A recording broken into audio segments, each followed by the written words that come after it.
लोकसभा चुनाव में एनडीए के शानदार प्रदर्शन के बाद अब बारी है केंद्र में सरकार बनाने को लेकर समीकरण साधने की। ऐसा इसलिए भी है क्योंकि भारतीय जनता पार्टी को इस चुनाव में 240 सीटें मिली हैं, यानी वो पूर्ण बहुमत के आंकड़े से 32 सीटें पीछे है। ऐसे में अगर उसे अब सत्ता में वापसी करनी है तो एनडीए के घटक दल टीडीपी, तेलुगु देशम पार्टी और जेडीयू जनता दल यूनाइटेड जैसों पर निर्भर रहना होगा। सूत्रों से मिली जानकारी के अनुसार बीजेपी अपने तमाम घटक दलों से संपर्क साधना शुरू कर चुकी है। इसी क्रम में टीडीपी प्रमुख चंद्रबाबू नायडू से भी संपर्क साधा गया। खबर आ रही है कि चंद्रबाबू नायडू ने बीजेपी को समर्थन देने के लिए अपनी पार्टी से लोकसभा अध्यक्ष और अपने हर एक 3 सांसद पर एक मंत्री पद की मांग कर सकते हैं। हालांकि इन तमाम तरह की अटकलों को चंद्रबाबू नायडू ने बेबुनियाद बताया है। उन्होंने कहा कि हम एनडीए के साथ पहले भी थे और आगे भी बने रहेंगे। सूत्रों से जो जानकारी निकल कर आ रही है उसके मुताबिक चंद्रबाबू नायडू की पार्टी ने इस आम चुनाव में कुल 16 लोकसभा सीट जीती है।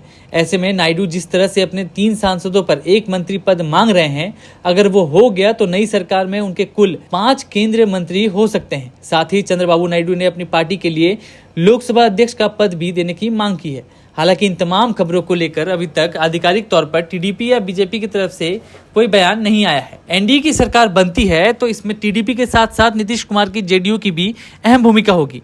लोकसभा चुनाव परिणाम के आने के बाद से ही जेडीयू और टीडीपी किस गठबंधन के साथ जाएगी, इसे लेकर तमाम अटकलें लगाई जाने लगी हैं। हालांकि ये लगभग तय है कि नीतीश कुमार और चंद्रबाबू नायडू पीएम मोदी के साथ खड़े रहेंगे और केंद्र में एनडीए की मजबूत सरकार बनेगी। सरकार बनने से पहले तमाम समीकरणों पर चर्चा करने के लिए एनडीए ने अपने घटक दलों की बैठक बुलाई है। इस बैठक में शामिल होने के लिए नीतीश कुमार दिल्ली पहुंच चुके हैं।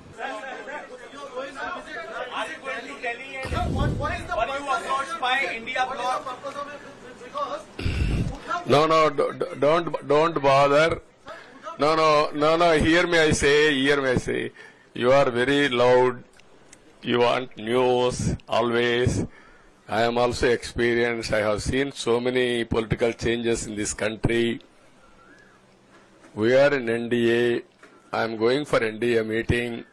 In course of time, anything will report to you.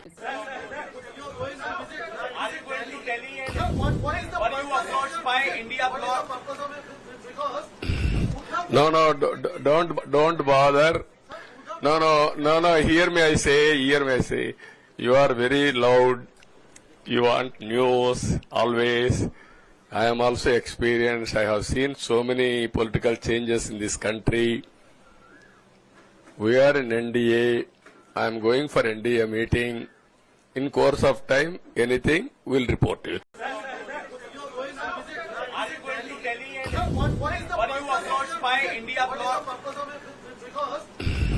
No, don't bother. No. Hear me, I say. You are very loud. You want news always. I am also experienced. I have seen so many political changes in this country. We are in NDA. I am going for NDA meeting.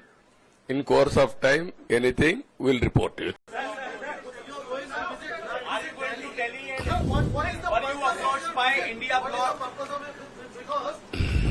No, don't bother. जी sir, यहाँ पर दोनों की तस्वीर sir. Akhilesh Yadav भी दिल्ली पहुंचे तमाम अभी, क्योंकि इंडिया गठबंधन की बैठक भी आज है।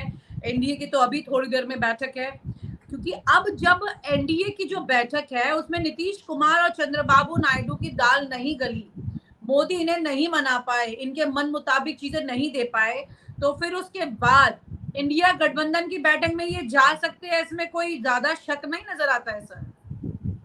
देखते हैं। मुझे तो शक है अभी भी विनीता। दिल्ली ये लोग गए हैं, मुझे अभी भी शक है कि एनडीए के साथ इनका कुछ बनेगी बात। मुझे अभी भी शक है कि एनडीए के साथ इंडिया हो सकता है, इंडिया एनडीए के बाद इंडिया गठबंधन की बैठक में भी पहुंच जाएगी।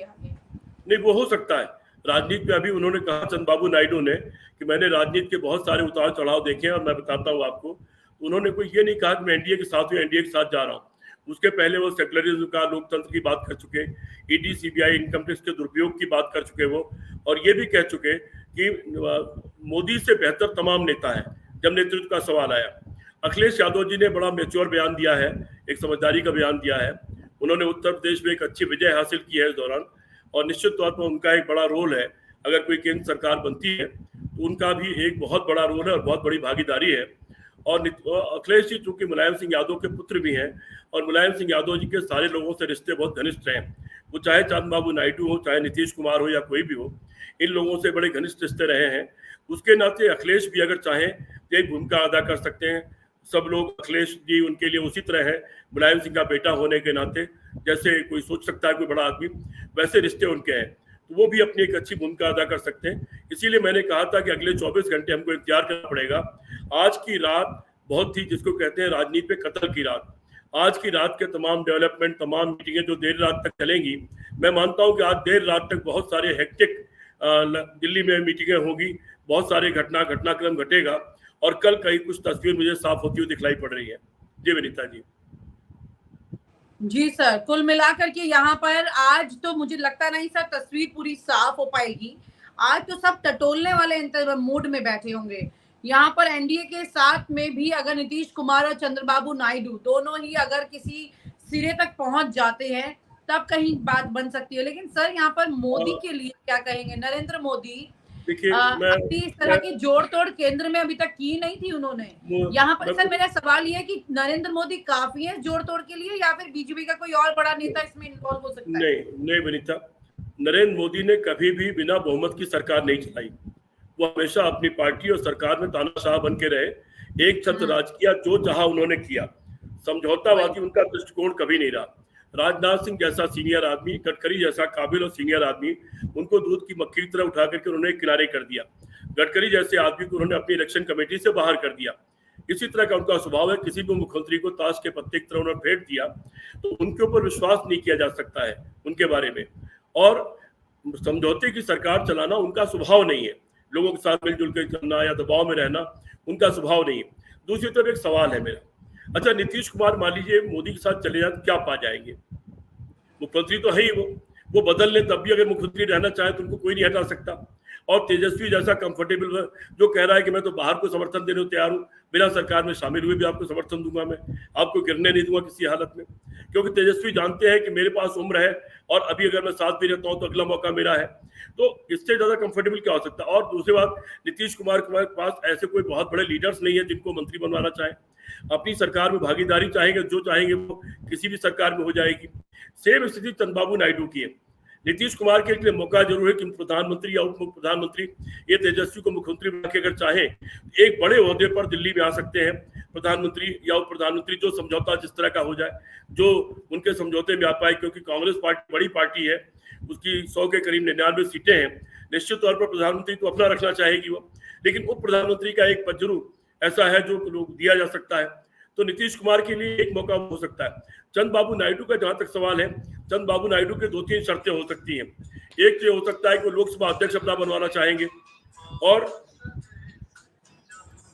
एक तो लोकसभा अध्यक्ष अपना बनवाना चाहेंगे, और दूसरे कुछ ऐसे विभाग जो उनके प्रदेश के लिए जरूरी है, जिनको लगता है कि उन विभागों को पा करके अपने प्रदेश का डेवलपमेंट कर सकते हैं, काफी दिन बाद दोबारा सत्ता में लौटे हैं, वो विभाग को मांगेंगे भी, तो उसको इंडिया गठबंधन में मना करने वाला नहीं है।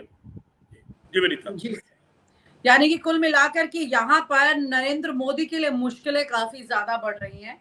अभी मुश्किलों की शुरुआत है, लेकिन अभी आसान नहीं रहने वाला है। इस बार उनकी नाव ऐसे नहीं चलने वाली कि वो खुद चला सके। नरेंद्र मोदी का अगर 10 साल का व्यवहार अच्छा रहा होता, अगर उनका व्यवहार विनम्र रहा होता, अगर उनका व्यवहार वैसा होता जैसे बाकी नेताओं का होता है कि सब नेताओं को बराबरी में लेकर चलना, मिलना जुलना, उनका सम्मान देना, सबको एकोमोडेट करना, अगर इस तरह का नरेंद्र मोदी का और अमित शाह का व्यवहार रहा होता तो उनके सामने कोई दिक्कत नहीं होती। लेकिन 10 साल का जो उनका व्यवहार रहा है, वो व्यवहार ही उनका दुश्मन है, वही उनका दुश्मन साबित हो रहा है।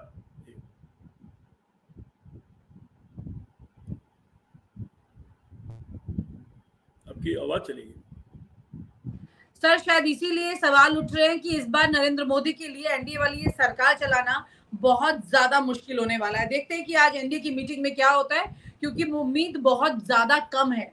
जिस तरह से नीतीश कुमार एनडीए की मुलाकात से पहले विमान में तेजस्वी के साथ नजर आए हैं, उसके बाद ये कह सकते हैं कि इस वक्त दाल में कहीं ना कहीं कुछ काला है। या ये फोटो, अभिनेता, ये फोटो उनकी पार्टी ने ही जारी किया है, नीतीश कुमार की पार्टी ने ये फोटो उन्होंने जारी किया है, ये कहने के लिए, समझाने के लिए कहीं ना कहीं मोदी के साथ बड़ी बार्गेनिंग वो आज मीटिंग में करने वाले हैं। अगर वो बार्गेनिंग में नहीं आए तो दूसरा दरवाजा उनके लिए खुला हुआ है यहाँ पर नीतीश कुमार के लिए। बिल्कुल ठीक इसी तरह से चंद्रबाबू नायडू ने भी 5 मंत्रालयों की बात सामने रख करके ठीक ठाक बार्गेनिंग शुरू कर दी है इस वक्त मोदी सरकार के साथ में। लेकिन मोदी सरकार बन पाएगी कि नहीं, विनीता एक और चीज टोक दूं। आज एक बड़ा मजेदार दृश्य देखने को मिला, शायद आपको भी मिला होगा। कांग्रेस दफ्तर में दिल्ली के शायद वही का शायद सीन था, मुझे फोटो ऐसे ही लगा देख करके, वीडियो देख के। वहां पर कुछ 25-50 लोग खड़े थे और वो नारा लगा रहे थे, नीतीश बाबू जल्दी आओ, नीतीश बाबू जल्दी आओ। आप चेक कर लीजिएगा, आपको मिल जाएगा वीडियो, और वो अगले किसी कार्यक्रम में वीडियो लगा के देखिएगा, बड़ा मजेदार सीन है वो। नीतीश नमस्कार। और आप हमसे जुड़े रहने के लिए सब्सक्राइब करें YouTube पर, फॉलो करें ट्विटर पर और लाइक करें Facebook पर। और ज्यादा जानकारी के लिए आपको